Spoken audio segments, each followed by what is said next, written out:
क्षेत्र है यहाँ पर 1% लोग जर्मन भाषा बोलने वाले लोग रहते हैं। जाति संरचना, भाषाई संरचना के बारे में हमने डिस्कस कर लिया, भाई कितने परसेंट लोग कौन सी भाषा बोलते हैं और कौन से धर्म के अंतर्गत आते हैं। फ्लेमिश क्षेत्र में 59% लोग डच भाषा बोलने वाले लोग, लेकिन राजधानी में ऐसा क्या हुआ कि भाई सिर्फ 20% लोग ही डच भाषा बोलते हैं। उनके मंत्रियों की संख्या, उनका शासन में, उनका सत्ता में यहाँ पे सभी की बराबर संख्या होगी, चाहे वो किसी भी धर्म से आते हो।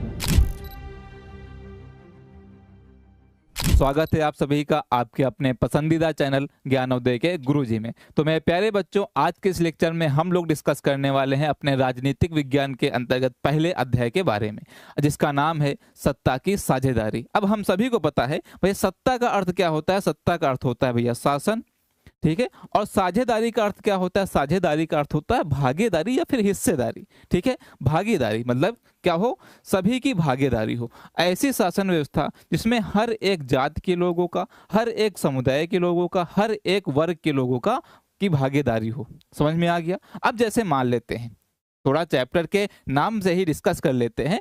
मान लेते हैं आपकी क्लास में 50 बच्चे हैं और 50 बच्चों में से 40 लड़कियां हैं और 10 लड़के हैं।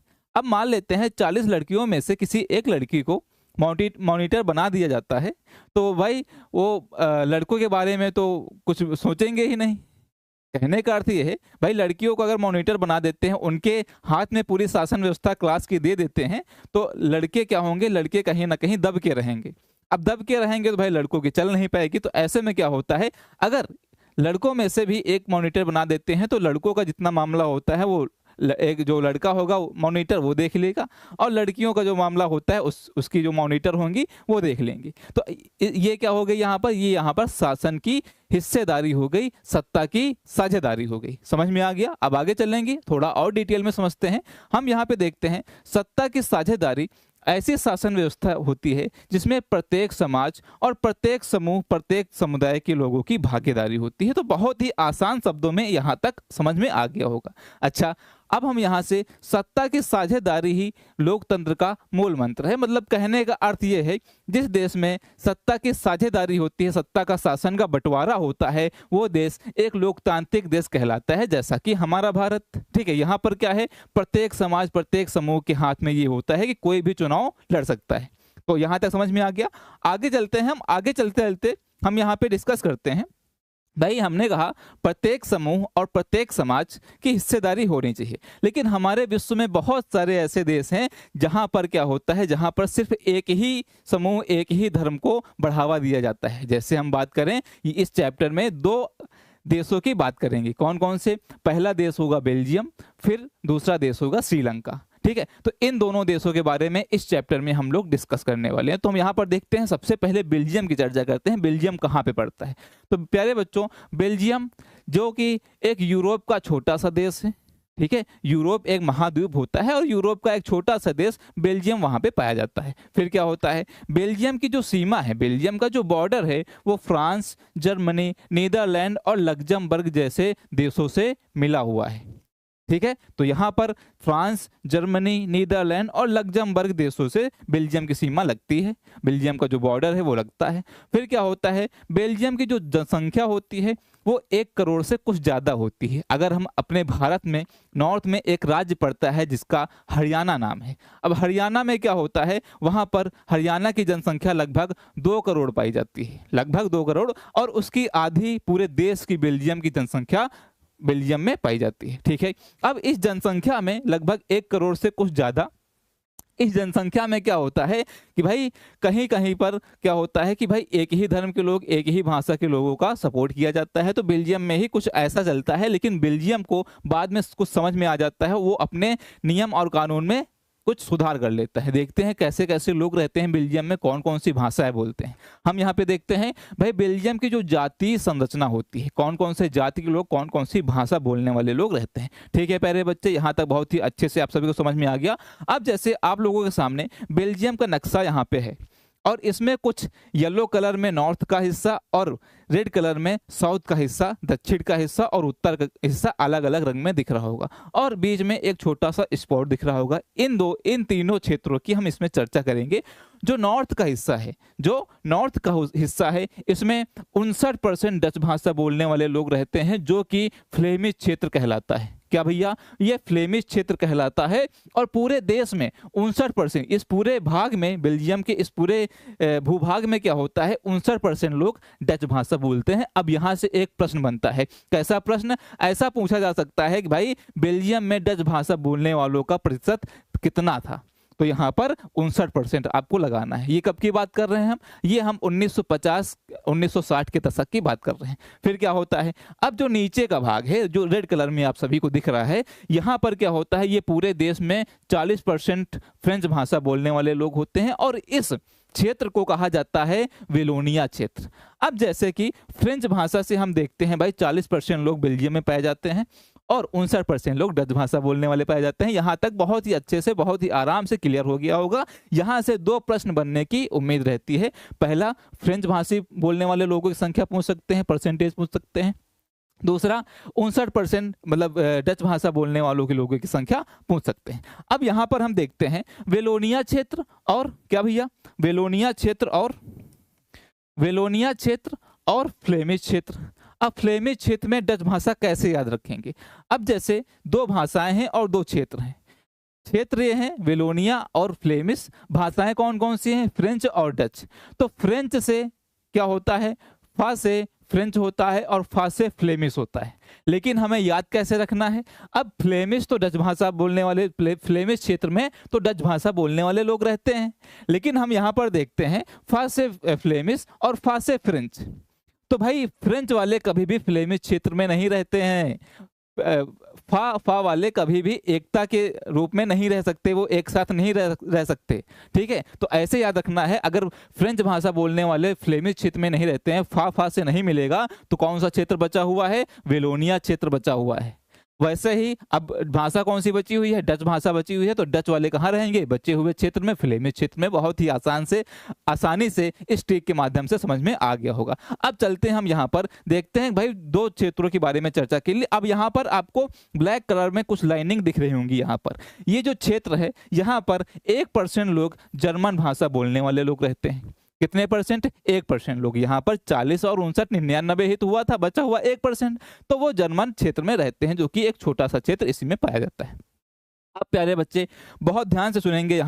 यहाँ पर एक छोटा सा स्पॉट दिख रहा होगा। ठीक है, एक छोटा सा स्पॉट दिख रहा होगा और ये स्पॉट जो है हमारे पूरे अध्याय के लिए बहुत ज़्यादा इंपॉर्टेंट होने वाला है। क्षेत्र छोटा है लेकिन इसका रोल बड़ा है इस अध्याय में।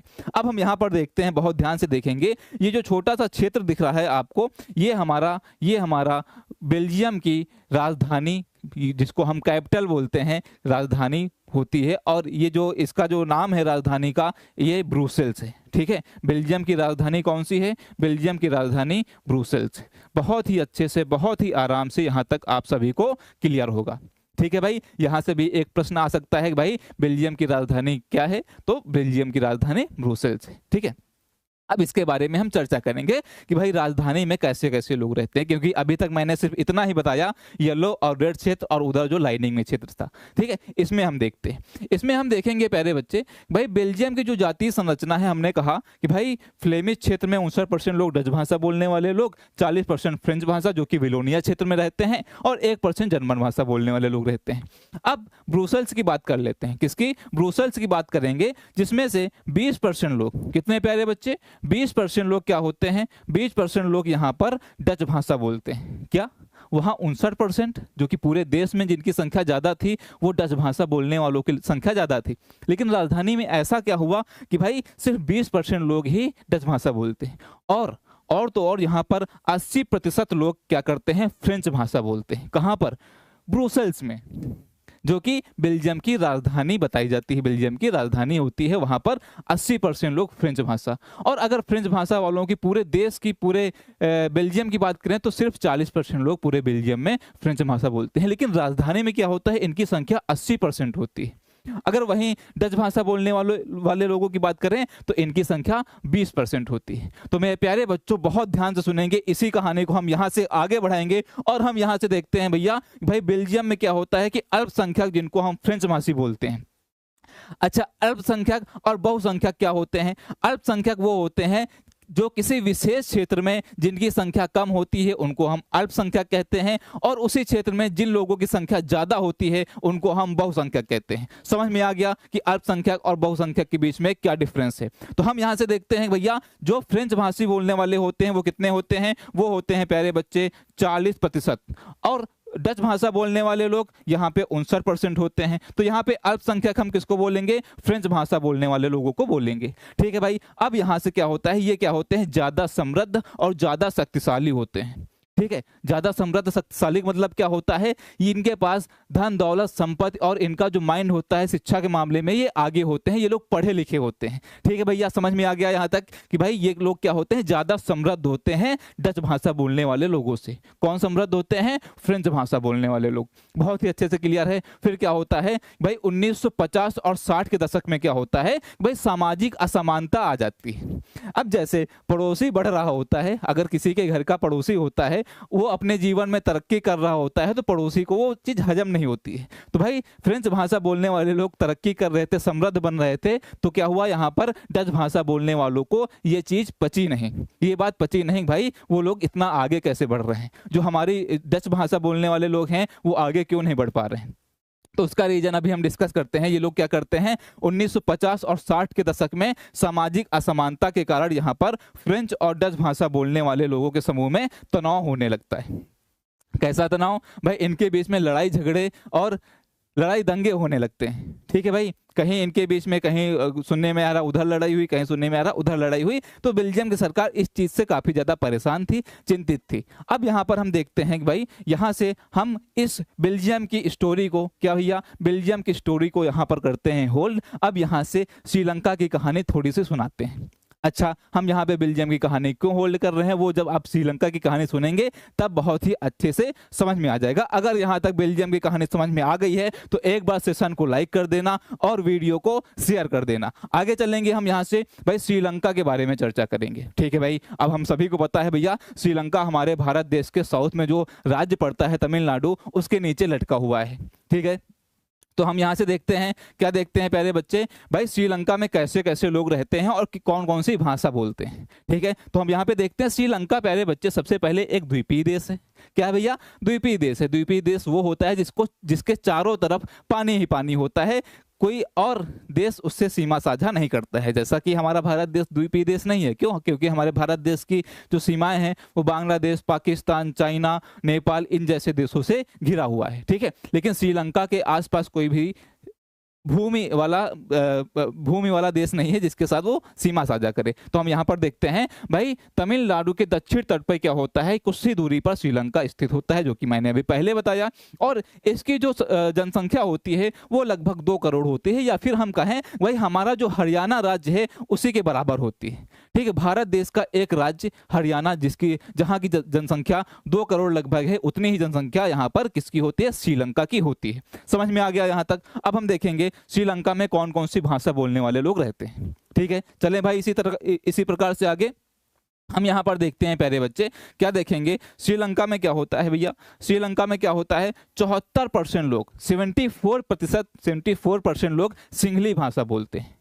अब सिंहली भाषा क्या होती है? जैसे कि बेल्जियम में फ्रेंच भाषा और डच भाषा बोलने वाले लोग, अलग अलग भाषा बोलने वाले लोग रहते हैं, उसी प्रकार से श्रीलंका में एक श्रीलंकाई भाषा होती है जिसको हम सिंहली भाषा बोलते हैं। कितने परसेंट? 74%, जो कि एक 100% में से एक बहुत बड़ा परसेंटेज होता है। ठीक है भाई, अब यहाँ पर 18% लोग तमिल भाषा बोलने वाले लोग रहते हैं। ठीक है, जो तमिल भाषा हमारे भारत के राज्य में तमिलनाडु में बोली जाती है वही यहाँ पर श्रीलंका में भी बोली जाती है।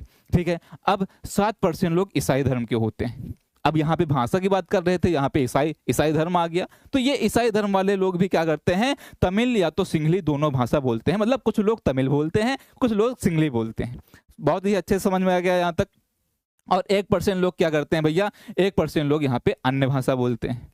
ठीक है, अब चलेंगे हम यहाँ से भाई जो 18% लोग यहाँ पे तमिल भाषा बोलते हैं उनमें से 13% लोग श्रीलंका के ही होते हैं, क्या भैया 13% लोग श्रीलंका के ही होते हैं। और यहाँ से प्रश्न आता है, कैसे कैसे आते हैं अभी हम बताते हैं।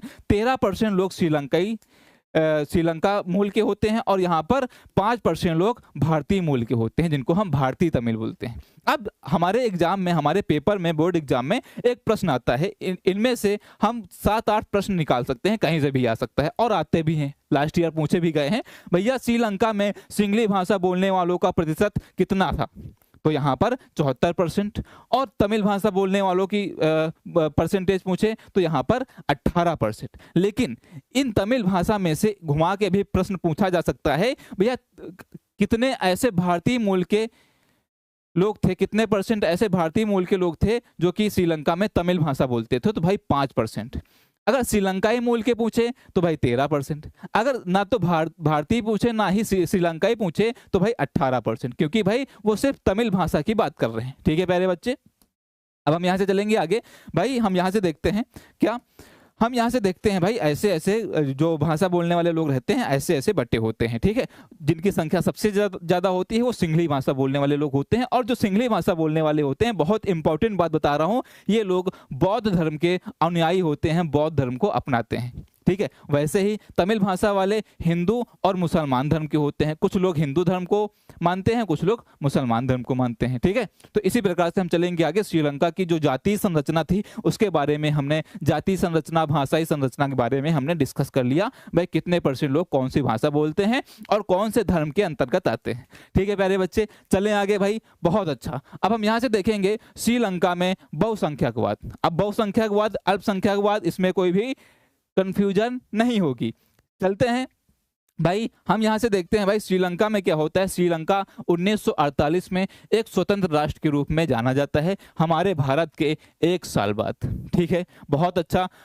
अब यहाँ पर सिंगलियों ने अपना प्रभुत्व स्थापित करने की कोशिश की। क्या भैया? अपना प्रभुत्व स्थापित करने की कोशिश की, पूरे देश में अपना अधिकार जमाने का प्रयास किया।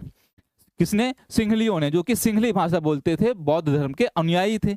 अब यहाँ पर देखा जाता है भाई, जो अन्य धर्म वाले लोग थे वो यहाँ पर इनसे नाराज हो जाते हैं। इनकी संख्या ज्यादा होती है, इसलिए कोई ज्यादा बोल नहीं पाता है। श्रीलंका में सिंघली भाषा बोलने वालों का दबदबा रहता है भैया। अब हम यहाँ से देखते हैं भाई, सन 1956 में क्या होता है, श्रीलंकाई जो सरकार होती है उसके द्वारा एक घोषणा कर दी जाती है कि भाई सिंघली भाषा को अब हम राजभाषा घोषित करते हैं।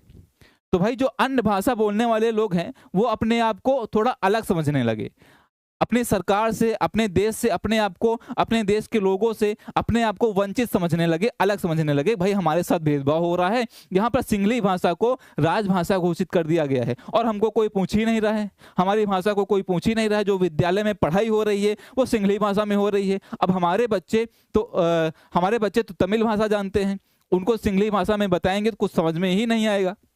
तो प्यारे बच्चे, ऐसी ऐसी समस्याएं कुछ श्रीलंका में देखने को मिलती हैं। अब श्रीलंका में क्या होता है भाई, भेदभाव जैसी विचारधारा लोगों के मन में आने लगती है। जब ये विचारधारा ज़्यादा बढ़ने लगती है और सरकार के द्वारा ज़्यादा नाइंसाफ़ी अन्य धर्मों के प्रति, अन्य भाषा वाले लोगों के प्रति देखने को मिलती है, तो वहाँ पर लड़ाई दंगे और अराजकता फैलती चली जाती है। तो आगे क्या होता है प्यारे बच्चे, सिंघली भाषी लोग बौद्ध धर्म के अनुयायी थे, हमने पहले भी बताया है। और श्रीलंका के नए संविधान के अंतर्गत सरकार बौद्ध धर्म को ज़्यादा प्रोत्साहित कर रही थी। ज्यादा प्रोत्साहित मतलब बौद्ध धर्म को बढ़ावा दे रही थी, सिंघली भाषा बोलने वाले लोगों को बढ़ावा दे रही थी। मान लेते हैं कि एक लाइन में काफी सारे लोग खड़े हुए हैं, जिनमें से कुछ तमिल भाषा बोलने वाले लोग हैं, कुछ भारतीय तमिल हैं, कुछ श्रीलंकाई तमिल हैं, कुछ सिंघली भाषा बोलने वाले लोग हैं। अब यहाँ पर सरकार के द्वारा कहा जाता है भाई यहाँ पर इन सबको नौकरी चाहिए, इन सबको रोजगार चाहिए। अब श्रीलंकाई सरकार के द्वारा कहा जाता है भाई हम रोजगार उसी को देंगे जो हमारे देश में सिंघली भाषा बोलने वाले लोग हैं। ठीक है, तो फिर यहाँ पे क्या होता है, यहाँ पर लोग क्या करते हैं, अपने आप को वंचित समझने लगते हैं, अपने समाज से अपने आप को अलग समझने लगते हैं। तो सिंघली भाषा बोलने वाले लोगों को यहाँ पर क्या होता है कि हर एक क्षेत्र में, रोजगार के मामले में, शिक्षा के मामले में, उनको अगर स्कूल में अपने बच्चे का एडमिशन करवाना है तो भाई सिंघलियों के जो बच्चे होंगे उनको जल्दी एडमिशन मिल जाएगा, बहुत ही आराम से। वहीं पर तमिल भाषा बोलने वालों को बहुत ही मुश्किल से या फिर एडमिशन ही नहीं मिलता था। तो कुछ ऐसी ऐसी समस्याएं देखने को मिलती हैं। फिर क्या होता है यहाँ पर भाई, देश के विश्वविद्यालय और सरकारी नौकरियों में सिंघलियों को प्राथमिकता दी जाती है। यहाँ पर तमिलों को, अन्य धर्म वालों को, अन्य भाषा वालों को कोई पूछता ही नहीं है। सिर्फ जो सरकार होती है, अच्छा सरकार ऐसा क्यों कर रही थी, इसका कहीं ना कहीं रीजन भी होगा। सरकार ऐसा इसलिए कर रही थी, बहुत ध्यान से सुनेंगे भाई, सिंगली भाषा बोलने वाले लोगों की संख्या ज्यादा थी। अब भाई उस समुदाय को, उस समूह को अगर सरकार सपोर्ट करेगी तो आने वाले चुनाव में वो लोग इसी सरकार को सपोर्ट करेंगे, क्योंकि उनकी संख्या ज्यादा है, बाकी सबकी संख्या कम है। चाहे बाकी पूरा समाज जो अलग है वो किसी भी पार्टी को वोट दे, एक तरफा वोट दे दे, लेकिन अगर 74% किसी के कोटे में वोट आ जाते हैं तो फिर वही जीत जाएगा। ठीक है भाई, 74 में कितने बचे हुए हैं, 26 बचे हुए हैं। 26% वोट किसी अन्य पार्टी को अगर मिलती है तो भाई 26% में से 26 और 74 में ज्यादा कौन सा होगा, ज्यादा होगा 74। ठीक है, तो सिंगली भाषा बोलने वाले लोग 74% थे, इसलिए सरकार सिंगली भाषा बोलने वालों का ज्यादा प्रोत्साहन कर रही थी। ठीक है प्यारे बच्चे, समझ में आ गया यहाँ तक? आगे चलेंगे बहुत ही अच्छे से कि भाई हम यहाँ से देखते हैं तमिलों द्वारा संघर्ष और मांगे स्टार्ट हो जाती हैं। कैसी कैसी मांगे भाई? जो तमिल भाषा बोलने वाले लोग होते हैं उनके द्वारा संघर्ष किए जाते हैं, और उनके द्वारा 1980 में एक नई पार्टी, अपनी राजनैतिक पार्टी बना ली जाती है। और उस पार्टी के अंतर्गत क्या होता है, उस पार्टी में वो सरकार से मांग करते हैं भाई हमारी भाषा को प्राथमिकता दी जाए, हमारी भाषा को भी राजभाषा का दर्जा दिया जाए, सिंगली भाषा को ही दर्जा ना दिया जाए। तो यहाँ पर क्या होता है भैया, अलग अलग पार्टियां बनी। इस पार्टी का नाम होता है लिट्टे, इसको हम इंग्लिश में LTTE बोलते हैं। इसका लिट्टे का मतलब क्या होता है, लिट्टे एक पार्टी थी और इसका जो फुल फॉर्म होता है वो liberation tigers of Tamil Eelam होता है। ठीक है भाई, अब इससे एक संगठन बनाया जाता है, एक पार्टी बनाई जाती है, और यह स्वतंत्र तमिल ईलम, ईलम का अर्थ होता है प्यारे बच्चे, ईलम का अर्थ होता है सरकार। जैसे हमारे भारत में भी सरकार होती है, अब उसको हम क्या बोलते हैं, इस शासन को हमारे भारत में क्या बोलते हैं, सरकार बोलते हैं। वैसे ही श्रीलंका में सरकार को एलम बोला जाता है।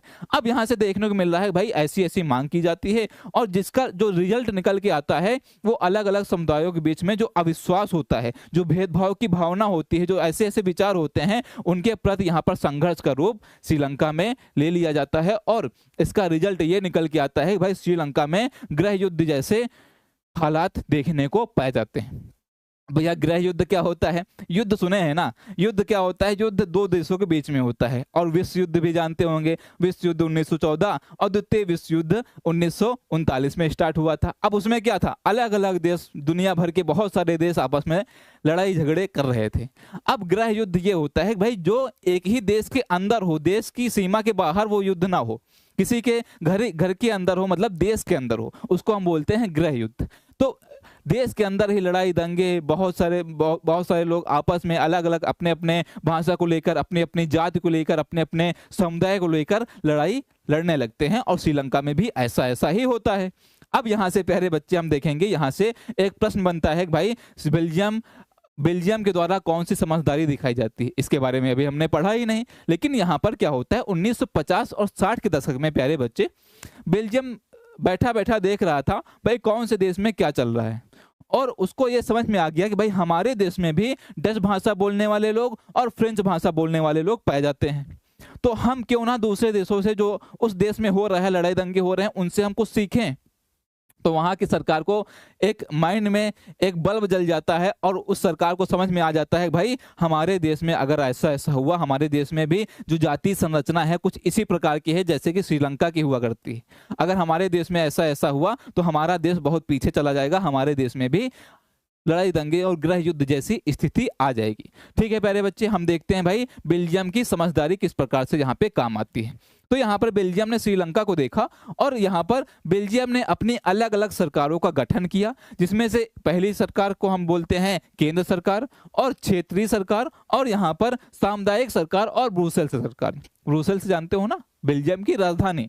अब यहाँ पर क्या होता है, केंद्र सरकार के अंतर्गत हम देखते हैं प्यारे बच्चे, केंद्र सरकार के अंतर्गत डच भाषा और मतलब कि फ्रेंच भाषा बोलने वाले मंत्रियों की संख्या समान होती है। अब जैसे कि श्रीलंका में क्या हो रहा था, श्रीलंका में सिर्फ सिंगली भाषा बोलने वाले लोग अपना अधिकार जमाना चाह रहे थे। लेकिन अब बेल्जियम की सरकार ने क्या किया, बेल्जियम की सरकार ने कहा भाई हमारे देश में जितने भी भाषा बोलने वाले लोग रहेंगे, डच और फ्रेंच भाषा बोलने वाले लोग, उनके मंत्रियों की संख्या, उनका शासन में, उनका सत्ता में यहाँ पे सभी की बराबर संख्या होगी, चाहे वो किसी भी धर्म से आते हों। सिर्फ ना तो डच भाषा बोलने वाले लोग रहेंगे, डच भाषा बोलने वाले लोगों की संख्या पूरे देश में ज़्यादा थी 59%, और फ्रेंच भाषा बोलने वाले लोगों की संख्या 40% थी, लेकिन ये ज़्यादा समृद्ध और ज़्यादा कुशल थे।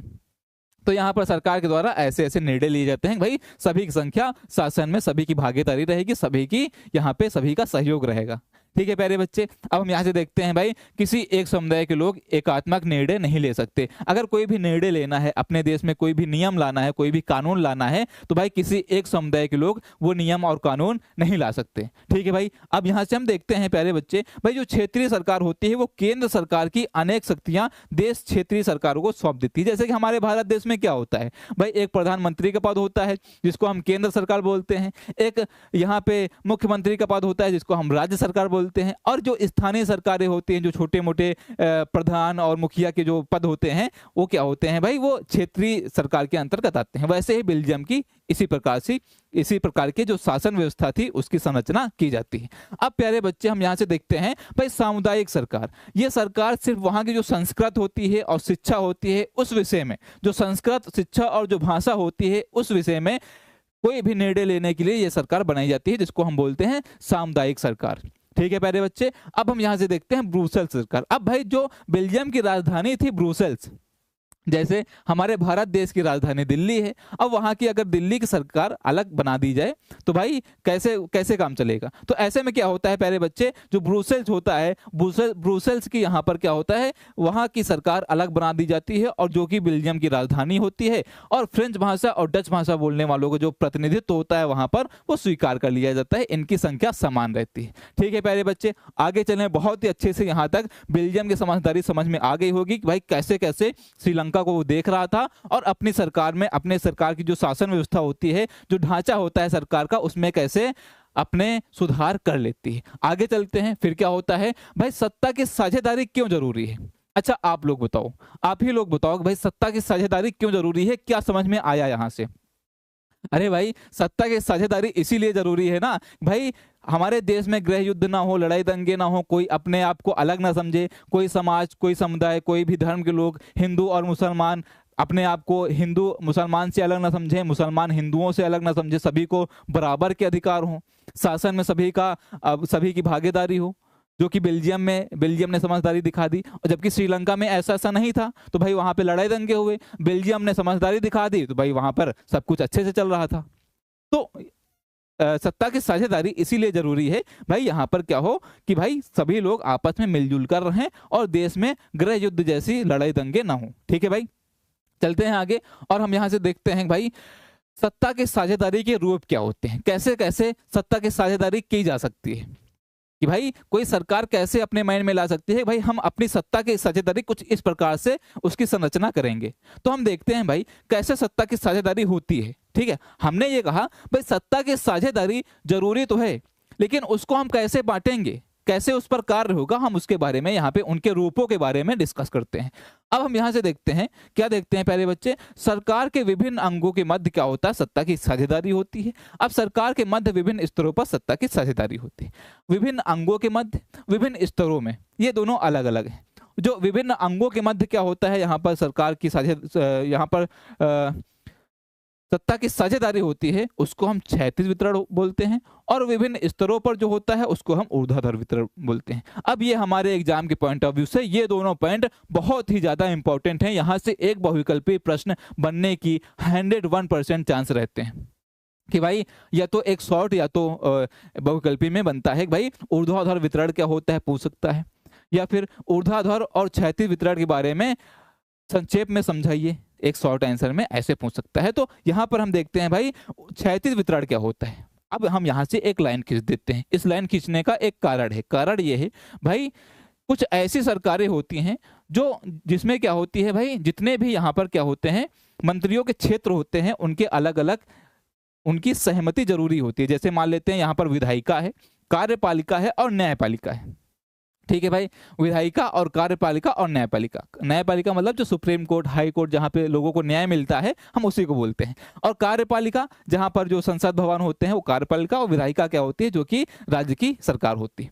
अब हम यहाँ से देखते हैं भाई इन तीनों की किसी भी नियम को पास करने, किसी भी प्रस्ताव को किसी देश में पास करने के लिए इन तीनों की भागीदारी बहुत ज़्यादा ज़रूरी है। मान लेते हैं कोई ऐसी बात आती है देश में, कोई ऐसा नियम आता है, जैसे कि अभी हमारे भारत देश में जम्मू और कश्मीर से धारा 370 हटाई गई थी।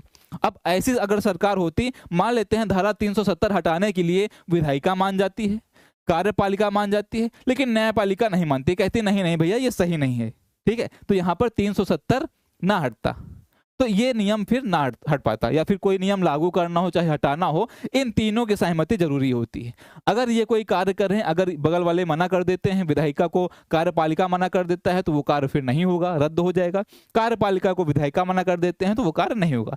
किसी भी नियम को पास करने के लिए, किसी भी कानून को पास करने के लिए इन तीनों की सहमति की जरूरत होती है, और इसी को हम बोलते हैं क्षैतिज वितरण। समझ में आ गया अच्छे से? आगे चलते हैं। अब हम देखते हैं ऊर्ध्वाधर वितरण। अब मान लेते हैं इसमें हम लेटी हुई लाइन खींचे थे और इसमें हम ऐसे इस प्रकार से लाइन खींचते हैं। अच्छा, थोड़ा और अच्छे से समझाते हैं। अब हम यहाँ से देखते हैं भाई इसमें क्या होता है। अगर हम तीन लोगों को ऐसे ऐसे खड़ा कर दें, मान लेते हैं हम इनको प्रसाद बांटना चाहते हैं, ठीक है, तो भाई ऐसे ऐसे खड़ा कर देते हैं अपने बगल में, तो भाई हम इन तीनों लोगों को ऐसे हम देख सकते हैं, इधर भी देख सकते हैं, इधर भी देख सकते हैं। अब यहाँ से क्या होता है, यहाँ से क्या होता है कि हम इनको भी कुछ ये क्या कर रहे हैं ये भी देख सकते हैं, और हमारे बगल वाला क्या कर रहा है ये भी देख सकते हैं। तो ऐसे में क्या होता है प्यारे बच्चे, हम इनको मना कर सकते हैं। लेकिन इस प्रकार से अगर हम खड़ा करते हैं सबको, इस प्रकार से एक दूसरे के पीछे खड़ा करते हैं, तो भाई हम तो सामने देख रहे हैं और दो लोग हमारे पीछे खड़े हैं, तो यहाँ पर क्या होगा, यहाँ पर हम अपने पीछे वाले को नहीं देख पाएंगे कि वो क्या कर रहा है। अब यहाँ पर अगर कोई गलत कार्य कर रहा है तो इसको बगल वाला मना कर देगा, लेकिन जब हमें पीछे दिखाई ही नहीं दे रहा है, इस वाली लाइन में जिसको हम ऊर्ध्वाधर वितरण बोलते हैं, इस वाली लाइन में हमें पीछे दिखाई नहीं दे रहा है, तो भाई हम उसको कैसे मना करेंगे? चाहे वो पीछे हमारे बैठा हो, चाहे खड़ा हो, चाहे टेढ़ा खड़ा हो, चाहे मेढ़ा खड़ा हो, तो हम उसको कुछ बोल ही नहीं सकते क्योंकि हम उसको देख ही नहीं रहे हैं। उसी प्रकार से बहुत ही अच्छे से समझेंगे भाई, इसमें क्या होता है, इसमें केंद्र सरकार और राज्य सरकार और स्थानीय सरकारें आ जाती हैं, ठीक है भाई। अब इनके जो कार्य होते हैं, अगर केंद्र सरकार कोई कार्य करती है, कोई नियम लाना चाहती है, कोई कानून लाना चाहती है, तो उसमें राज्य सरकार का नियंत्रण नहीं रहेगा, कोई भी उसमें हस्तक्षेप नहीं रहेगा, कोई भी इन्वॉल्वमेंट नहीं रहेगा, ठीक है। अब हम यहां से देखते हैं, मान लेते हैं केंद्र सरकार तो सबसे ऊपर वाली सरकार थी ना, स्थानीय सरकार, छोटी सी सरकार के बारे में बात करते हैं। तो स्थानीय सरकारें होती हैं, स्थानीय सरकार के द्वारा कोई भी कार्य किया जाता है तो प्यारे बच्चे उसको ना तो केंद्र सरकार मना कर सकती है, ना ही राज्य सरकार मना कर सकती है। मतलब इन तीनों में कोई भी अपना कार्य करना चाहे तो इन तीनों को अपनी अपनी स्वतंत्रता है। समझ में आ गया? आगे चलते हैं और हम यहाँ से देखते हैं भैया, भाई विभिन्न सामाजिक समूहों के मध्य क्या होता है, सत्ता की साझेदारी। अब बेल्जियम में क्या था, बेल्जियम में जो सामुदायिक सरकार थी, इसका स्पष्ट उदाहरण है। किसका स्पष्ट उदाहरण है? जो कि सामुदायिक सरकार थी, ये डच, फ्रांसीसी और जर्मन भाषा बोलने वालों के बीच में क्या हुआ, शक्तियों का बंटवारा हुआ। इसी को हम क्या बोलते हैं, इसी को हम बोलते हैं सामाजिक समूहों के मध्य सत्ता की साझेदारी। जितने भी समाज में समूह हैं उनके बीच में सत्ता का बंटवारा कर देना, सत्ता की साझेदारी कर देना। तो समझ में आ गया यहाँ तक बहुत ही अच्छे से। अब हम यहाँ से चलते हैं भाई, हमारा चैप्टर यहाँ से एंड होता है, और इस चैप्टर से हम क्या समझे, इस चैप्टर से हम ये समझे भाई, पूरा फ्लो में बहुत ही आराम से हम लोग डिस्कस कर चुके हैं भाई, कैसे कैसे यहाँ पर श्रीलंका के द्वारा एक भाषा को बढ़ावा दिया जाता है, एक धर्म के लोगों को बढ़ावा दिया जाता है, उनको प्रोत्साहित किया जाता है, और यहाँ पर बेल्जियम उसी समय क्या करता है, अपनी समझदारी दिखा देता है। ठीक है प्यारे बच्चे, समझ में आ गया? तो इसी के साथ ये लेक्चर यहीं पे एंड होता है, और अगला कौन से चैप्टर का, कौन से विषय का लेक्चर चाहिए, इसी टाइप के फ्लो चार्ट्स के साथ आप कमेंट सेक्शन में जरूर बताना। तो ठीक है, thank you, bye bye, take care, thank you so much.